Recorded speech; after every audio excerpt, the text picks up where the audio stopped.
Hi, hello, good evening everyone. నిన్న పెడుతుంటే మధ్యలో ఈ వాయిస్ సరిగ్గా రాలేదని చెప్పేసి తీసివేయడం జరిగింది.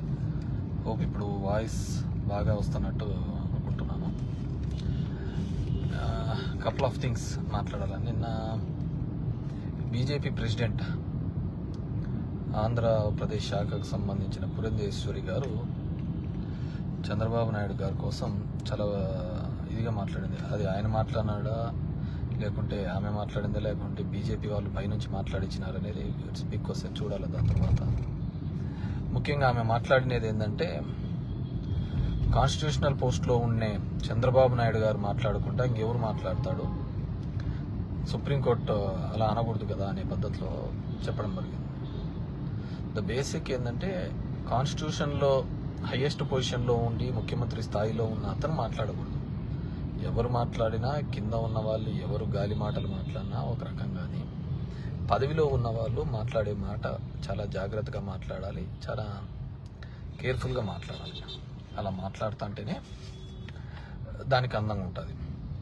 ఇప్పుడు సిట్ వేసినారు, ఆ స్థాయిలో ఉన్న ముఖ్యమంత్రి స్థాయిలో ఉన్నప్పుడు మాట్లాడితే కింద ఇచ్చే సిట్ రిపోర్ట్, సిట్ అంటే సిట్, స్టాండ్ అని స్టాండ్ లాగానే వస్తుంది తప్ప దాంట్లో జెన్యూనిటీ తెలియదు కదా. ఇది బేసిక్గా 100 కోట్ల ఆంధ్రప్రదేశ్ పబ్లిక్ యొక్క ఆలోచన విధానం, వాళ్ళ యొక్క 100 కోట్ల జనాభా కలిగిన భారతదేశం యొక్క మనోభావాలకు సంబంధించిన, హిందూ సమాజం సంబంధించిన మనోభావాలకు సంబంధించిన, సో అలాంటి మనోభావాలకు సంబంధించిన విషయం వచ్చినప్పుడు మనం మాట్లాడే మాటలు చాలా అది చూసి చాలా జాగ్రత్తగా మాట్లాడాలి. కేవలం టార్గెటెడ్ ఓరియంటెడ్గా మాట్లాడుతుంటే ఇట్లాంటి స్థాయిలలోంచి వస్తుంది. ఎందుకంటే ప్రతి ఒక్కరూ కూడా, ప్రపంచ దేశాల్లో ఉన్న వాళ్ళందరూ, హిందూ భక్తులందరూ కూడా బాధపడిన సందర్భం. కేవలం ఊరికనే ఎటువంటి ప్రూఫ్స్ లేకుండా లడ్లలో వేసే నెయ్యిలో కొవ్వులు ఉన్నాయి, యానిమల్ కొవ్వులు ఉన్నాయి, పంది ఉన్నది, ఇది ఉన్నాయి. ఈనాడు జ్యోతి పేపర్లలో అయితే పంది బొమ్మలు, ఆవు బొమ్మలు ఇవన్నీ కూడా వేసినారు. సో దురదృష్టం మన దాంట్లో అలా నడిచిపోతుంది. కానీ సో నిన్న జరిగిన దాంట్లో పురంధేశ్వరి గారు ఆ విధంగా మాట్లాడడం జరిగింది. నాకు కొద్దిగా బంధుప్రీతి ఉంటుంది, కానీ మరి ఇంత బంధుప్రీతి ఉంటుంది అనుకోలేదు.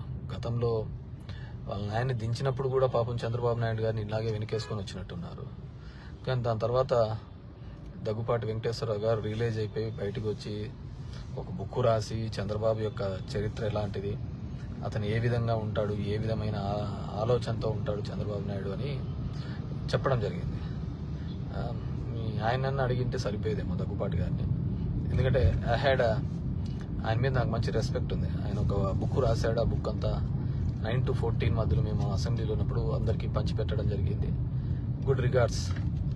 కానీ రాజకీయాల కోసం మనం ఎక్కడికంటే అక్కడికి నీచంగా మాట్లాడితే డెఫినెట్గా జనాలు మనల్ని వాచ్ చేస్తుంటారు. కాబట్టి ఒక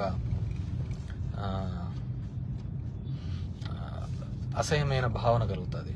ఇంకా బంధుప్రీతి కోసం ఎక్కడికంటే అక్కడ దారి. ఇప్పటికే 2-3 మీటింగ్లలో ఉన్నాడు. పురంధేశ్వరి వల్లనే నాకు పొత్తు ఖరారు అయింది, ఆమె చాలా పట్టుబట్టి పొత్తును ఖరారు చేసింది అని చెప్పి చెప్పడం జరిగింది అనమాట.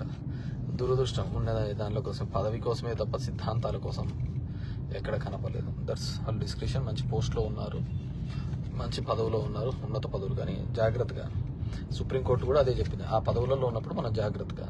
సరే, నిన్న మళ్ళీ డీజీపీ గారు ఆ సిట్ను తాత్కాలికంగా రద్దు చేస్తున్నామని చెప్పి చెప్పడం జరిగింది.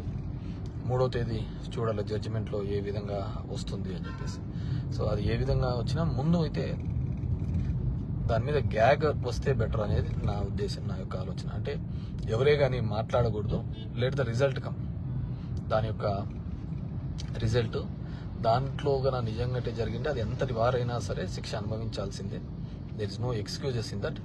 ఒకవేళ దాన్ని కేవలం రాజకీయ లబ్ధి కోసం వాడుకున్నారు అంటే వాళ్ళ మీద కఠిన చర్యలు తీసుకోవాల్సిందే. దాంట్లో కూడా ఎక్స్క్యూజెస్ ఉండవు. సో తప్పు చేసిన వాళ్ళు, తప్పు రుద్దాలనుకున్న వాళ్ళు ఖచ్చితంగా శిక్ష అనుభవించాల్సిందే. లేకుంటే ప్రతి ఒక్కరూ దేవుడి పేరు మీద ఇప్పటికే చాలా రాజకీయాలు చూసాం. నేను ఇంతకుముందు వీడియోలో చెప్పినట్టుగా గత ప్రభుత్వంలో అవి చేస్తున్నారు, ఇవి చేస్తామని చెప్పినారు. 1-2 చోట్ల తెలుగుదేశం వాళ్ళని పట్టుకునే కల్లా అవన్నీ ఆగిపోయినాయి. సో దరిద్రం ఏంటంటే మన దేశంలో ఇంకా ఈ మతం మీద రాజకీయాలు, దేవుళ్ళ మీద రాజకీయాలతోనే నడుస్తున్నాం. కాబట్టి ఉద్యోగ కల్పన లేకుంటే మంచి చేయాలి అనే ఆలోచనల మీద చాలా తక్కువగా ఉన్నాయి. ఇది ఎందుకంటే దేశం నాకు తెలిసి దేశమంతా ఏకమయ్యేది 2 సందర్భాల్లో. ఒకటి మతానికి సంబంధించిన విశ్వాసాల మీద దెబ్బ కొట్టినప్పుడు ఏకమవుతుంది. 2 యుద్ధం, మన దేశం మీద యుద్ధం మీద ఎవరైనా వస్తే అప్పుడు ఏకమవుతుంది. ఆ 2 సందర్భాలు ఇప్పుడున్న ప్రభుత్వాలకు బాగా తెలిసి వాటి మీదనే రాజకీయాలు చేసుకుంటూ వచ్చినారు ఈ 10-15 సంవత్సరాల్లో. నాకు తెలిసి ఒక గడ్కరీ మినిస్ట్రీ తప్ప మిగతా మినిస్ట్రీస్లలో పెద్దగా ఏమీ కనపడినట్టేం నాకేం తెలియలేదు. 1 ఇష్యూ. రెండవది, ఇలాంటి ఇష్యూస్ మాట్లాడేటప్పుడు అది పురంధేశ్వరి లాంటి వాళ్ళు ఎంపీ, ఒక పార్టీ అధ్యక్షులు ఉన్నప్పుడు చాలా జాగ్రత్తగా మాట్లాడాల్సిందిగా కోరుతున్నాము. ఎందుకంటే ఎవ్రీవన్ ఆర్ వాచింగ్, మనం చేసే ప్రతి పనిని వాచ్ చేస్తున్నారు. రెండో దానికి సంబంధిస్తే వైజాగ్ స్టీల్కి సంబంధించి అప్పుడంతా విపరీతంగా వచ్చి స్పీచెస్ ఇచ్చిన వాళ్ళందరూ ఇప్పుడు ఎక్కడ పోయినారో అడ్రస్ లేదు. ఇప్పుడు వాళ్ళే ముఖ్యంగా దీంట్లో ఎన్డీఏ గవర్నమెంట్లో బీజేపీ, టీడీపీ, జనసేన ఉన్నారు. ఆ రోజు వైజాగ్లో పవన్ కళ్యాణ్ గారు వచ్చి చేశారు, లోకేష్ వచ్చి చేసినాడు, అందరూ వచ్చి చేసి పెట్టినారు. ఆ రోజు జగన్మోహన్ రెడ్డి ఒక్కడే దీన్ని మేమే ఒకవేళ బిడ్ చేస్తే ఆంధ్రప్రదేశ్ గవర్నమెంటే బిడ్లో పాల్గొని ఆ ప్లాంట్ని తీసుకుంటామని కూడా ఒక అష్యూరెన్స్ ఇచ్చింది. ఇఫ్ అట్ ఆల్ కేంద్రంగా ఆ విధమైన ప్రయత్నం చేస్తే డెఫినెట్గా దాన్ని తీసుకునే ఒక కార్యక్రమం కూడా ఆంధ్రప్రదేశ్ ప్రభుత్వం నుంచి బిడ్లో పాల్గొని చేస్తాము అని చెప్పేసి చెప్పడం జరిగింది. సో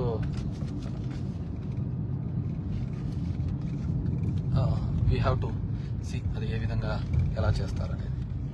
రెండోది, వైజాగ్ స్టీల్లో దగ్గర 14,000 మంది ఉద్యోగాలకు సంబంధించి ఆ ఉద్యోగాలు తీసివేయడం జరిగిందని, వాళ్ళ ఒక ఉద్యోగ భద్రత కావాలని, ఇవన్నిటినీ కూడా జరుగుతున్నప్పుడు కూడా గవర్నమెంట్ కొత్త ఉద్యోగాలు ఇచ్చే సంగతి దేవుడు గెరగ, కానీ ఉన్న ఉద్యోగాలు పోకుండా కాపాడితే చాలా బెటర్ అని చెప్పేసి అనుకుంటున్నాను. ఎందుకంటే ఉన్న ఉద్యోగాలు చాలా 14,000 ఉద్యోగాలు అంటే అది కల్పించడం అంటే చాలా కష్టమైన సాధ్యం. ఎందుకంటే మనం చూసాం, చంద్రబాబు ఉన్నప్పుడు చాలా గవర్నమెంట్ ఇన్స్టిట్యూట్స్ అన్నీ కూడా ఫెయిల్యూర్కి ఆయనే కారణం. ఆయన ఎప్పుడు కూడా కార్పొరేట్కి సంబంధించిన సీఈఓగానే ఆయన్ని చూడడం జరిగింది తప్ప ఎప్పుడు అతను ఒక ఇండస్ట్రీస్ ఎస్టాబ్లిష్మెంట్ అనేది, గవర్నమెంట్ ఇన్స్టిట్యూట్స్ అనేది కొలాప్స్ చేసినది ఆయన అధికారంలో ఉన్నప్పుడే ఎక్కువగా జరగడం జరిగింది. వీ హ్యావ్ టు సీ ఏ విధంగా. సో అదేవిధంగా ఇప్పుడు ఈరోజు అక్టోబర్ 2 గాంధీ జయంతి సందర్భంగా ప్రజలందరికీ ఇది మన ఆంధ్రప్రదేశ్ రాష్ట్రంలో ఉన్న వాళ్ళందరికీ కూడా పాపం ఆయన కలల కన్నా స్వరాజ్యంలో భాగంగా లిక్కర్ అనేది కూడా పాపం తక్కువ రేటుకి అందరికీ అందుబాటులో తీసుకొని వచ్చే కార్యక్రమం చేసినారు. ఒక పక్క చదువులు కావాలా, మంచి స్కూల్స్ కావాలి అనేది జగన్మోహన్ రెడ్డి గారు ప్రయత్నం చేస్తే, లేదు మంచి లిక్కర్ కావాలి అని చెప్పేసి తెలుగుదేశం పార్టీ వాళ్ళు చేయడం జరిగింది. ఎండ్ ఆఫ్ ది డే లిక్కరే గెలిచింది. ఇక్కడ లిక్కర్ కావాలనుకున్న వాళ్ళే గెలిచినారు, మంచి లిక్కర్ అందిస్తామన్న వాళ్ళే గెలిచినారు. కాబట్టి సో ఇట్స్ మ్యాండేట్ లిక్కర్కే ఇచ్చినట్టు. పిల్లల చదువులకు, పిల్లలకు మంచి ఎడ్యుకేషన్ కావాలి, వాళ్ళకి మంచి స్కూల్ కాలేజెస్లో పెట్టాలి అనే ఆలోచన ఇక్కడ ఫెయిల్ అయినట్టే అనిపిస్తోంది.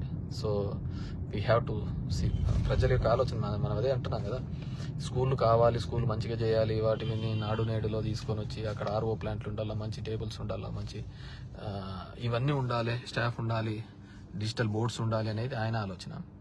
వీళ్ళు ఏమని చెప్పినారు, అవన్నీ నేను చెప్పలే కదా, మంచి మంది అందిస్తాము ఇవన్నీ చెప్పినారు. సో ఇక్కడ మందే గెలిచిందని చెప్పాలా.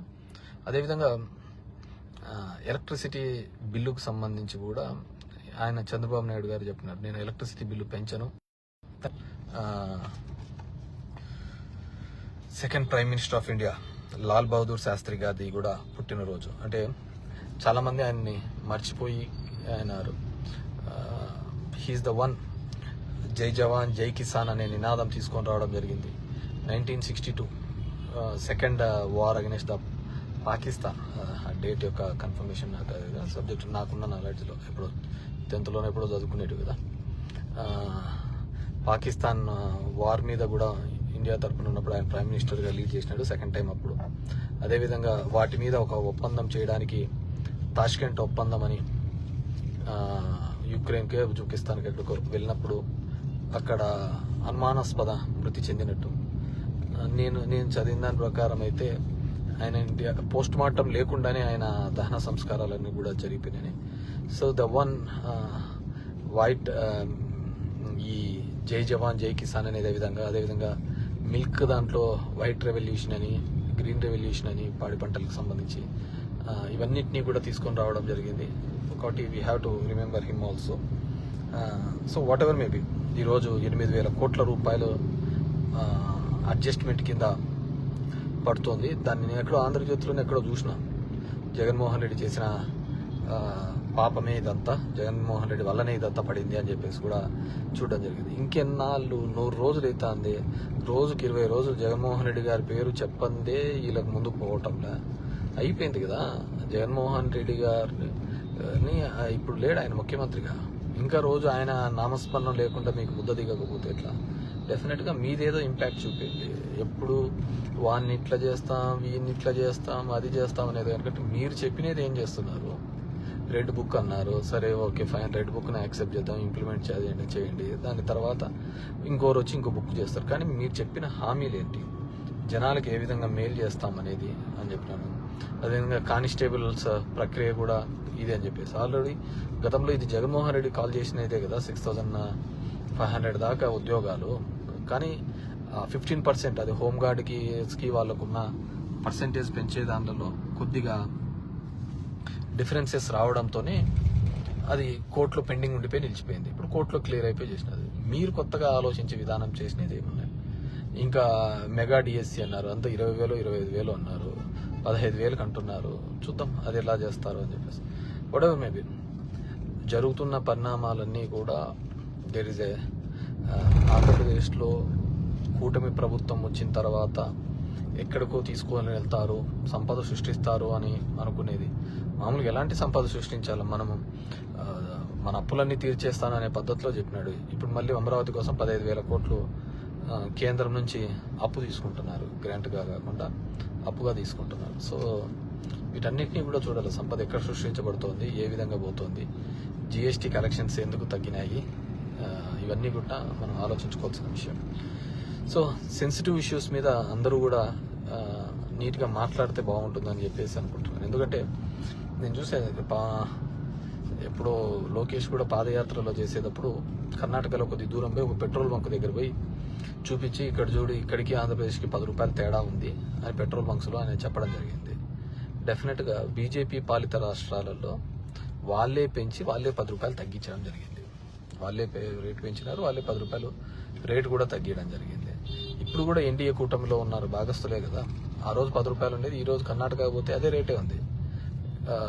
ఇంకా కర్ణాటక ప్రభుత్వం 3 రూపాయలు పెంచింది, స్టేట్ గవర్నమెంట్. అప్పుడు బీజేపీ 10 రూపాయలు తగ్గించింటే కర్ణాటక కాంగ్రెస్ వచ్చిన తర్వాత 3 రూపాయలు అవి తట్టుకోలేక వాళ్ళు పెంచడం జరిగింది.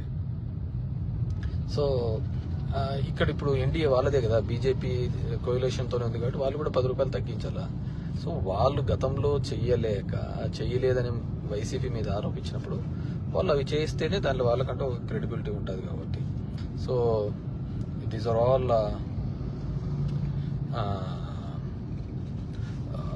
ఈ సమస్యలన్నీ కూడా ఉన్నాయి. వీటన్నిటినీ కూడా త్వరలో ఇప్పటికి 100 days మన మంచి ప్రభుత్వాన్ని జరుపుకుంటోంది కాబట్టి నేను అడుగుతున్నాను, అంతకంటే లేకుంటే నేను దీని గురించి ఇదేం లేదు.